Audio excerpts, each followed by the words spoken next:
We bring you a talk on protection of women from domestic violence, filing complaint, proof of evidence, and access to justice. This talk was part of a webinar organized by the Department of Justice. The first thing that I want to highlight that you already spoke about is Domestic Violence Act, quasi-criminal or quasi-civil act है, और family court अलग है, criminal complaint अलग है, and domestic violence act अलग है. The problem, however, is that as lawyers, we do not file complaints under the Act until and unless there is a situation where there is a complete breakdown of the matrimonial relationship. This creates a very big gap between what the Act can provide and what the individual actually receives. What I mean to say is that legal remedy has become mixed up with divorce and matrimonial related proceedings, and it's also become a last resort measure for obtaining maintenance, particularly in a matrimonial breakdown situation. So all of the remedies that exist under the Act, shared household, protection order, residence order, custody order, monetary relief, all of these remedies are not fully utilized. So the first important aspect that needs to be explained to lawyers but also explained to the individual is that this act is not only for a situation where there is divorce or the person wants divorce. This is for a situation where there is any kind of violence in the household and the person wants some kind of support or some kind of protection. So that is the first thing that I wanted to put on the table. हमारी petitions में हम ये सारी चीज़ के लिए हम prayers भी डालना चाहिए कि residence order, protection order, or even in terms of monetary relief. Many lawyers only put a prayer for maintenance, जो एक monthly amount मिलना चाहिए. लेकिन there are many other kinds of orders that can be obtained under the Act, which can also be interim orders, even under the category of monetary relief. There are cases where the earnings of the lady, जो कमाते हैं, it's immediately taken by the husband or even the in-laws or whoever is the male member in the family. And in these kind of situations, if the individual wants to be able to get back her earnings, the first question that will come कि क्या proof डाल सकते हैं इस चीज़ के लिए. Now, the bank statements are available of the lady to show that she is earning a certain amount of money every month. But if she does not have a bank statement, you can also get a letter from the employer. Many women who are working as domestic workers, they may not have employment contract नहीं है उनके पास, but you can always get a letter from the person who has hired them, which says that कि this person works with me और इतनी amount कमाते हैं हर महीने में. So as a lawyer we have to try and think creatively कि हम किस तरह की एविडेंस निकल सकते हैं इस वाली मैटर में. And not all evidence has to be in the form of existing documentary evidence. It can also be in the form of letters, it can be in the form of statement of other persons, and it can also be in the form of digital evidence, which now there is a lot of digital evidence in these cases, which again we don't ordinarily file in these cases. So in many matters, for example, when I ask the client to give phone evidence कि जो messages जो होते हैं between the lady and the perpetrator, they may not have many messages that are available in writing, But once the person approaches you, they can be advised कि you have to preserve, सारे communications को preserve करना चाहिए, और आपको जो हिंसा जो होती है उस टाइम पे आपको रिकॉर्ड भी कर सकते हैं. So the Supreme Court, the Honorable Supreme Court has recognized कि under the Domestic Violence Act or even in any matrimonial proceeding, any recording, even if it is a secret recording that is done for proof of the cruelty or proof of the violence, it is admissible in court. So the person can be advised कि on the phone there is an option to record all phone calls that occur between the parties, or अगर it doesn't have to be a video recording, audio recording को भी हो सकता है.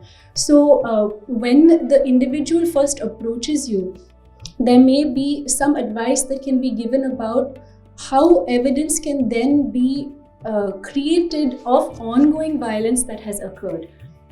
So on the point of evidence, I also wanted to add one important thing. Ki, a lot of people who are also facing physical violence, they also do not have any medical evidence of the physical violence. And sometimes these incidents are very old and fresh evidence nahi hai us wali in those cases. But at the same time, there can be supporting evidence. For example, if they took any kind of medication, there could be the bills of the pharmacy that this medication was purchased. Sometimes the medical treatment is from a local person. It could be from an Ayurvedic center. It may not necessarily be a government hospital. We can get their statements also collected, and those statements can be used in the petition as proof of the fact that certain kind of physical violence occurred. There could be photographs to show कि अगर if there are bruises or any older injuries, those photographs can also be utilized. So we need to think very broadly कि जब घरेलू हिंसा होता है, what are the traces of this that exist in people's lives? So when we collect evidence, we have to try and think very broadly, and we have to also ask the person, who are the people in their life who can give them statements of support. Those kind of statements should also be included in the petition. Introducing the Delhi Law Citizen mobile app for the Indian citizens.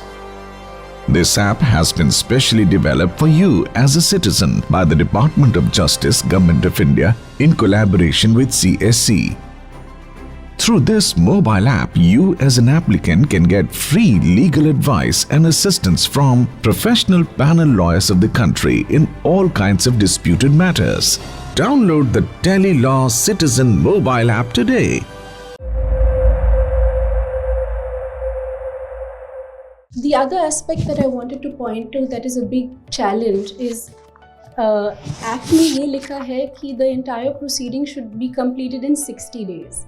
But we all know that that is not a reality at all. And in any jurisdiction, especially like Delhi, where the caseload is very high, then it is very difficult to get timely dates in the matter even from the court because of the kind of caseload that there is in these matters. In these kind of situations, interim orders become very, very important for the individual. But the challenge that we face in the courts is that sometimes even the judges, the honorable judges, insist on a very high level of proof, which is not very feasible and it's not also required under this act. So it's important to also explain to the court that in these kind of situations, timely relief is critical, and that even oral evidence or even just the domestic incident report that we've talked about, that is sufficient basis for getting an order from the Honorable Court. So this is something that advocates have to be very insistent about, and especially when there is a case of someone who is without a home and who has the financial liability of herself as well as children. This is a difficulty, though, that it's not an easy difficulty to address, and going forward, perhaps with in trainings like this, with the participation of judicial officers as well, we will be able to come out with some kind of remedy where we can have a more timely disposal of these kind of cases. And finally, I just wanted to also mention that on the issue of access to justice, that there are availability of legal aid lawyers, and there are availability of centers like the One Stop Center where an individual can access a lawyer. There is still some kind of fear कि हम legal aid lawyer से we may not be getting a very good representation, and that is totally false. So the lawyers who are selected for legal aid panels, they are selected through a very rigorous process, and there are also other organizations like MAP who are also providing legal aid support. Unfortunately, many people sometimes approach private lawyers and their case doesn't go forward because of all kinds of issues with the private lawyer, including paying legal fees. So this should never be a problem for somebody who wants to approach a court and who is in a situation where they need the intervention of the court.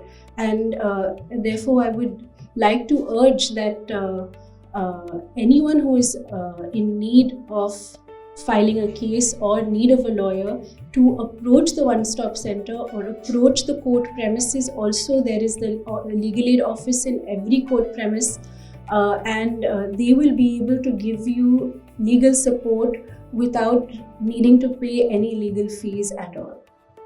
Thank you. Introducing the Delhi Law Citizen mobile app for the Indian citizens. This app has been specially developed for you as a citizen by the Department of Justice, Government of India in collaboration with CSC. Through this mobile app, you as an applicant can get free legal advice and assistance from professional panel lawyers of the country in all kinds of disputed matters. Download the Delhi Law Citizen mobile app today